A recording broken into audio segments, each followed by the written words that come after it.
아멘. 오늘은 힘은 어디서 나오는가? 힘은 어디서 나오는가? 라는 제목으로 하나님의 말씀을 증거하도록 하겠습니다. 삼손은요, 외로운 사사였습니다. 그래서 처음부터 끝까지 홀로 뛴 사사였습니다. 그래서 홀로 틈을 만들어가지고 이겨야 되는 그런 사사였다는 것입니다. 그래서 블레셋과 싸우는 것도 있었지만요, 이스라엘의 잠자는 신앙을 깨우는 역할, 그것이 중요한 역할이었다는 것입니다. 이제 삼손에 관한 마지막 장인데요, 가사의 기생에게로 내려가는 장면으로부터 시작합니다. 또 여자구나, 이게 아니고 또다시 틈을 만들었다는 겁니다. 이스라엘을 깨우기 위한 과정이었다, 이렇게 생각하시면 됩니다. 그것이 1절부터 3절까지 내용인데요, 가사는 지금의 이제 가자 지구를 가리킵니다. 거기 내려가서 문짝을 뜯어가지고요, 어깨에 메고 헤브론까지 올라갔답니다. 두 가지 의미가 있는데, 블레셋에게는 모욕을 주고 도전하는 거고요, 그 다음에는 유다 지파에게는 뭘 지금 보여주는 거냐, 하나님께서 함께 하시면 이렇게 적진의 한복판에서 문짝을 뜯어다가 헤브론까지 가지고 올라올 수 있다. 하나님이 함께 하시면 능히 승리할 수 있다. 그러니까 일어나라 유다 지파여, 그런 뜻이었다는 것입니다. 1절부터 3절까지 우리 다 같이 보시도록 하겠습니다. 시작. 삼손이 가사에 가서 거기서 한 기생을 보고 그에게로 들어갔더니 가사 사람들에게 삼손이 왔다고 알려짐에 그들이 곧 그를 애워싸고 밤새도록 성문에 매복하고 밤새도록 조용히 하며 이르기를 새벽이 되거든 그를 죽이리라 하였더라. 삼손이 밤중까지 누워있다가 그 밤중에 일어나 성 문짝들과 두 문설주와 문빗장을 빼어가지고 그것을 모두 어깨에 메고 헤브론 앞산 꼭대기로 가니라. 이때 가사 사람들이요, 얼마나 모욕을 느꼈는지 이제 나중에 삼손이 붙잡히고 두 눈이 뽑히죠. 그래서 데려가서 보복을 하는 장면이 21절에 나오는데, 우리 먼저 21절을 한번 보시겠습니다. 21절입니다. 시작. 블레셋 사람들이 그를 붙잡아 그의 눈을 빼고 끌고 가사에 내려가 노줄로 매고 그에게 옥에서 맷돌을 돌리게 하였더라. 그러니까 이때 이 사건이 가사 사람들에게 되게 상처가 됐던, 그래서 이 가사에 다시 내려가서 이 삼손을 힘들게 했던 장면이 나오게 됩니다. 그리고 이제 그 다음 내용은요, 드릴라에 관한 내용이 나옵니다. 드릴라의 실체가 중요한데요, 드릴라는 이 신약의 가롯 유다와 같은 인물입니다. 돈 때문에 이 삼손을 팔아먹은 존재, 그게 드릴라였습니다. 이제 4절부터 22절까지 쭉 나오는데, 그러면 드릴라의 정체가 무엇인가? 우리가 먼저 1절부터 3절까지를 혼돈해서 드릴라가 기생인 줄을 아는데요, 이 4절부터는 다른 내용입니다. 이 블레셋의 기생 아니고요. 그리고 블레셋이라고 하는 이름 자체가 히브리 이름입니다. 그리고 성경 어디에도 블레셋 사람이라고 하는 내용이 없습니다.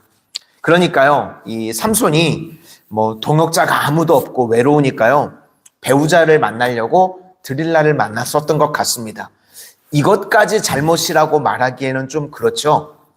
힘드니까 배우자를 만나려고 했던 것, 이것까지는 잘못이라고 할 수 없을 것 같습니다. 그런데 이제 둘이 잘 사귀니까요, 이번에는 틈을 누가 봤냐면 블레셋이 틈을 본 겁니다. 그래서 방백들, 고위직들이 가서 돈으로 회유를 합니다. 그래서 두 가지를 묻습니다. 힘의 근원이 어디서 나오냐? 그리고 어떻게 하면 우리가 삼손을 결박할 수 있냐? 방법을 알려줘라. 그래서 각 은 1,100개씩, 이 블레셋은요 5개의 이 구역으로 나눠져 있으니까 은 5,500개를 주겠다는 겁니다. 주석을 찾아봤더니요, 한 사람의 100년 연봉이랍니다. 많죠. 5천만 원을 연봉이라고 하면요, 한 50억 정도 되는 엄청난 돈입니다. 돈에 눈이 멀어서 사랑을 팔았다는 것입니다. 4절과 5절을 보시도록 하겠습니다. 4절과 5절입니다. 시작. 이후에 삼손이 소렉 골짜기에 드릴라가 많은 여인을 사랑하며 블레셋 사람의 방백들이 그 여인에게로 올라가서 그에게 이르되 삼손을 꾀어서 무엇으로 말미암아 그 큰 힘이 생기는지 그리고 우리가 어떻게 하면 능히 그를 결박하여 굴복하게 할 수 있는지 알아보라. 그리하면 우리가 각각 은 1,100개씩을 내게 주리라 하니. 이제 그리고 난 다음에 6절부터 14절까지는 힘이 어디서 나오는지 이제 뭐 거짓말하고 맞추고 그런 내용이 쭉 나옵니다. 그러니까 이 드릴라의 정체는요, 돈밖에 모르는 여자였다는 것입니다. 그러니까 계속해서 알려달라고 달달 볶죠. 16절을 보시겠습니다. 16절입니다. 시작. 날마다 그 말로 그를 재촉하여 조름에 삼손의 마음이 번뇌하여 죽을 지경이라. 그래서 나중에 자신은 나실인이고 그리고 머리카락에 힘이 있고 머리카락을 자르면 보통 사람이 된다.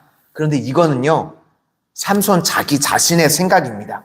아무튼 이렇게 이야기를 했다는 겁니다. 17절을 보시겠습니다. 17절입니다. 시작. 삼손이 진실을 드러내어 그에게 이르되 내 머리 위에는 삭도를 대지 아니하였나니 이는 내가 모태에서부터 하나님의 나실인이 되었음이라. 만일 내 머리가 밀리면 내 힘이 내게서 떠나고 나는 약해져서 다른 사람과 같으리라 하니라.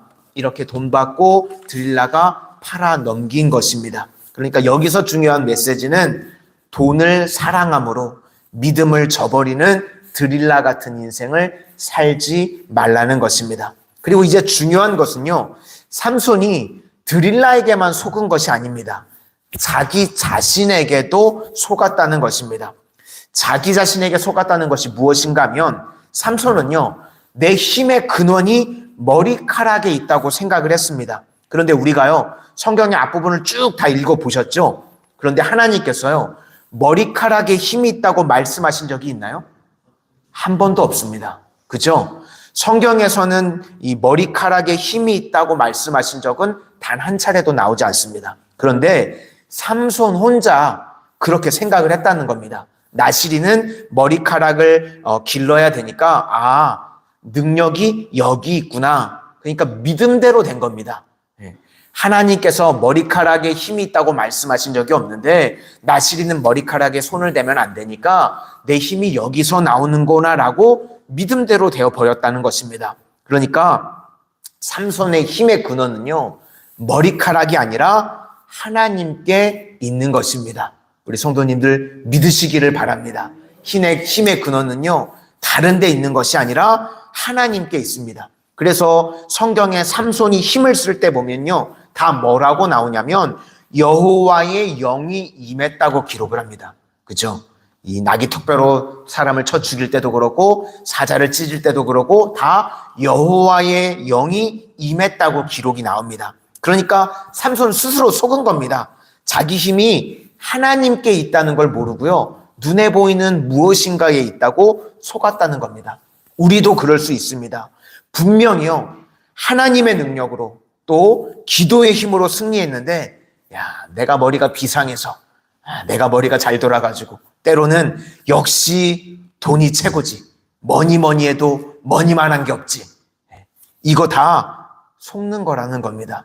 우리 힘은요, 돈도 아니고요, 사람의 지혜도 아니고요, 기획력도 아니고요, 하나님께 힘이 나오는 줄로 믿습니다.